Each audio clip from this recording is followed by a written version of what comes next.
Continuamos en Soluciones. Les recordamos que estamos en compañía del presidente de la Cámara Venezolana de Distribuidores de Repuestos, Equipos Pesados y Agrícolas, el señor Eric Harkov, quien nos acompaña para hablar sobre la situación actual de la pequeña y mediana industria en nuestro país. ¿Cuál es el marco legal que regula la actividad de este sector en Venezuela? Bueno, hay una ley, la ley de la promoción y protección de la pequeña y mediana industria, que fue aprobada y fue reformada el año pasado, en noviembre del año pasado, en el marco de todas estas leyes que fueron aprobadas por la ley habilitante. Ahí pues está el instituto para la pequeña y mediana empresa, que son la INAPYME, que tiene una serie de atribuciones, funciones que debe ejecutar, y una de las más importantes es que hay un plan de financiamiento y de proyectos que se deben presentar anualmente para saber lo que realmente se quiere. ¿Y se ha cumplido con esto? Eso no se ha cumplido, y tampoco el reglamento.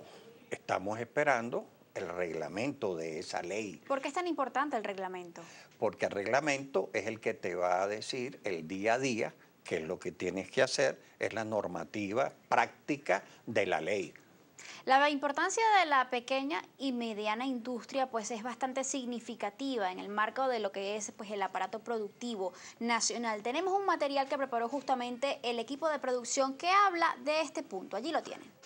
Importancia de la pequeña y mediana empresa. Las pequeñas y medianas empresas cumplen un importante papel en la economía de todos los países. Los países suelen tener entre el 70% y el 90% de los empleados en este grupo de empresas. Las principales razones de su existencia son: pueden realizar productos individualizados en contraposición con las grandes empresas que se enfocan más a productos más estandarizados. Sirven de tejido auxiliar a las grandes empresas. La mayor parte de las grandes empresas se valen de empresas subcontratadas menores para realizar servicios u operaciones, que de estar incluidas en el tejido de la gran corporación redundaría en el aumento de coste.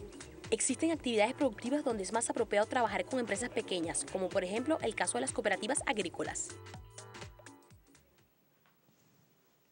De 20 años para acá, señor Harkov, ¿cómo ha venido evolucionando la productividad de la pequeña y mediana industria en nuestro país?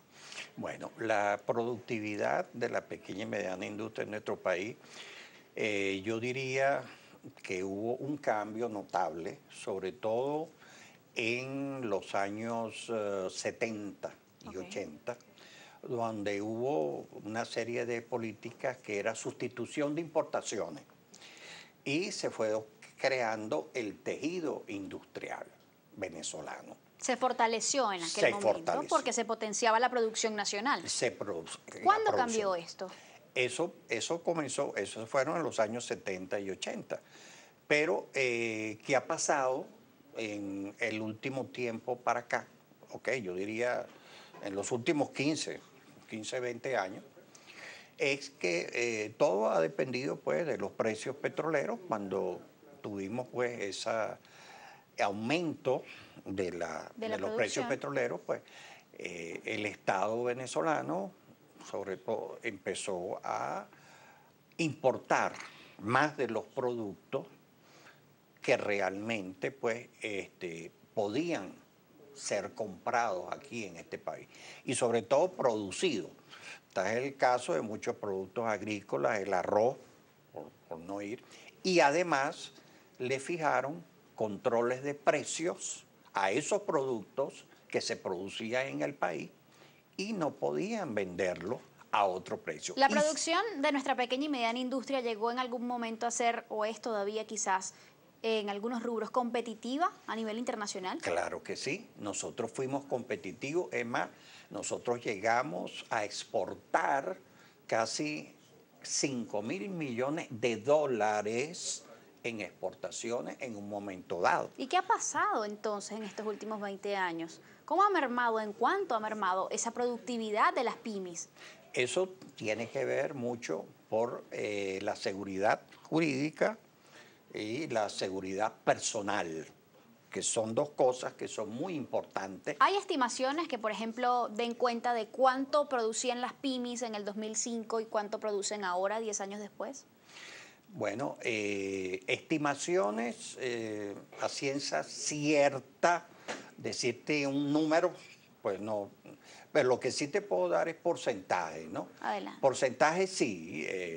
Las pymes hoy en día producen, yo diría, un 30-40% menos de lo que producían en los años, el comienzo del año 2000, por ejemplo. ¿Cuánto dependen las pymes de las importaciones? Depende en una gran parte, porque mucho de la materia prima que utilizan las pymes para transformarlo en producto proviene del exterior. ¿Materia prima como qué, por ejemplo? Bueno, materia prima, por ejemplo, en el caso de los medicamentos, ¿ok? Tú necesitas traer ciertas fórmulas o ciertos aditamentos que tienes que traerlos de afuera para procesar el producto acá, que lo procesan los laboratorios, por ejemplo. Esa es una materia prima. Una materia prima, por ejemplo, para producir un bien, por ejemplo, un tractor. Para producir un bien, un tractor, tú tienes que traer ciertos bienes de afuera que los vas a ensamblar acá con lo que tú tienes acá en el país, y eso requiere indudablemente divisas. ¿Ve? Los sectores industriales, el sector vidrio, el sector plástico, todos esos sectores en Venezuela son muy importantes y ha mermado muchísimo la producción. ¿Por qué? El tema de las divisas es esencial. ¿Y no hay manera de producir en Venezuela esas cosas que hoy se importan? Claro que sí, sobre todo los alimentos. Ese es un área muy importante. Recientemente el presidente de CONAPRI lo dice, ve en su estudio, que alimentos, nosotros tenemos todo para producir alimentos en el país. ¿Y por qué no la producimos entonces? No hay la falta de articulación, ¿ve? Necesitamos un plan de mecanización agrícola que se cumpla. Realmente sin mecanización, el parque de maquinarias y equipos data de muchos años. Hace falta que tengan crédito esos agricultores, ¿ve? Para esos equipos especialmente, y ellos puedan, lo dicen, para que puedan producir más eficientemente. ¿Por qué? Se están, por ejemplo, importando tractores, pero ¿hay empresas en Venezuela dedicadas a la fabricación de este tipo de maquinaria agrícola? En el año 2007 comenzó una política para ensamblar tractores aquí en Venezuela, en el cual se acogieron varias empresas de marcas internacionales. Actualmente hay 2 empresas que pertenecen a la Cámara que hicieron las inversiones que estipulaba la ley, más de 3.000 unidades tributarias para ensamblar esos productos, pero no les otorgan las divisas. Y nosotros vemos con asombro que han llegado tractores, ¿ok? Y diciendo, bueno, pero ¿cómo es posible si esas empresas pueden perfectamente ensamblar? ¿Tienen sus permisos para ensamblar en el país? Sí, presentaron sus proyectos ante el Ministerio de Industria y fueron aprobados sus proyectos. Han hecho todo lo que dice la ley, pero falta, como dice, la divisa para poder traer el producto, la parte que necesitan, el insumo, para poder tener. Y nosotros tenemos potencial para una serie de productos se ensamblen acá en Venezuela del sector agrícola. Claro que sí.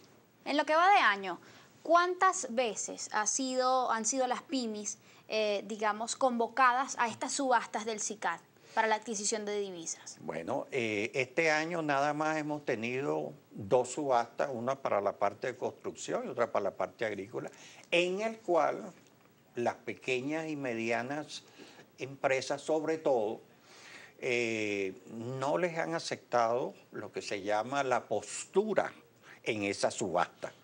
Nosotros hemos indicado que el sistema de subasta debería eliminarse. ¿Por qué? Porque es un sistema, primero, uno no sabe a quiénes le otorgan las divisas. Y a las empresas que no le aceptan la postura tampoco le dicen el por qué. Porque no fue aceptada. Porque no fue aceptada. Y es un sistema que recientemente nos pidieron información sobre el plan de divisas para el año 2016, el Ministerio de Industria, y se está preparando y se va. Ojalá que ese plan tome a ciencia cierta los requerimientos de las empresas y el próximo año se le otorgue a la empresa con anterioridad. Porque, ¿qué pasa? En el ciclo agrícola, por ejemplo, tenemos 2 ciclos, ¿ves? Y hay que tener el equipo antes que comiencen los ciclos. Claro. ¿Ves? En la parte de la construcción también hace falta tener los equipos con tiempo y sobre todo los repuestos. Tenemos más de 18.000 tractores que están parados en el campo por falta de repuesto. En estas subastas que hubo, ahí tengo informaciones de que ahí no se le otorgaron a muchas empresas la parte de los repuestos.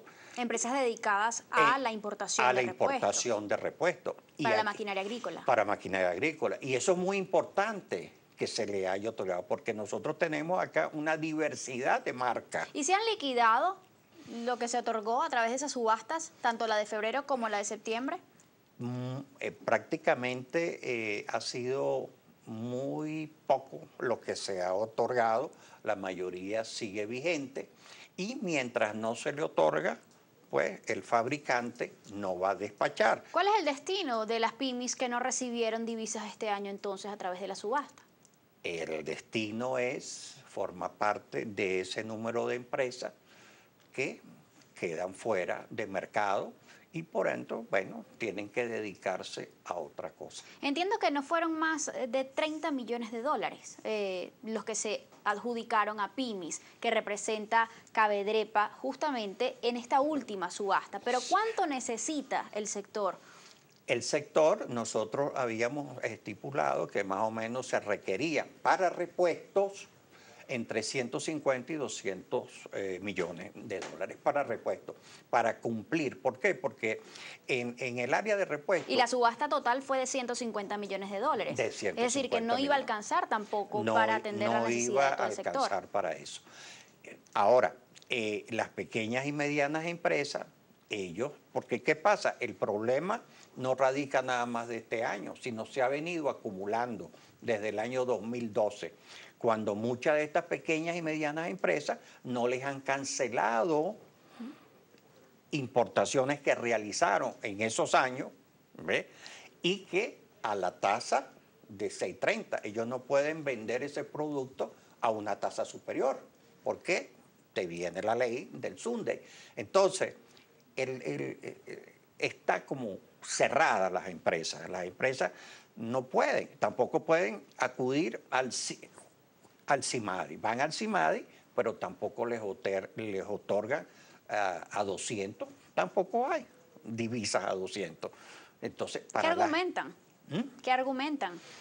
Bueno, no te argumentan absolutamente nada. Tú haces las solicitudes a través de la banca, pero no te dan las divisas a 200. Es que no hay suficientes divisas. ¿Cómo repercute ese problema fundamentalmente, por ejemplo, en la producción de bienes y servicios, que es quizás lo que le afecta más directamente al venezolano? Bueno, eso afecta porque al no haber las divisas necesarias para satisfacer esa oferta de bienes y servicios, pues no hay los bienes en el mercado, que es una gran parte lo que está pasando. Tenemos que hacer una pausa, pero al regreso vamos a continuar analizando todas estas cosas. Hay muchísima tela que cortar, sobre todo en lo que tiene que ver o lo referente a la situación laboral dentro de las pymes. ¿Qué está pasando con los trabajadores que están allí? Con toda esta situación, con esta merma en la productividad, ¿cómo están haciendo las pequeñas y medianas industrias en Venezuela para cubrir todas las demandas laborales. ¿Por qué se habla de que hay falta de mano de obra en este sector tan importante para el país? Aparte de la capacitación, ¿qué otras cosas están sucediendo? De todo eso vamos a conversar al regreso de esta pausa, cuando además se incorpore en el set el abogado León Arizmendi. Él es especialista en Derecho Laboral y profesor de la Universidad Central de Venezuela. Quédese con nosotros, ya venimos.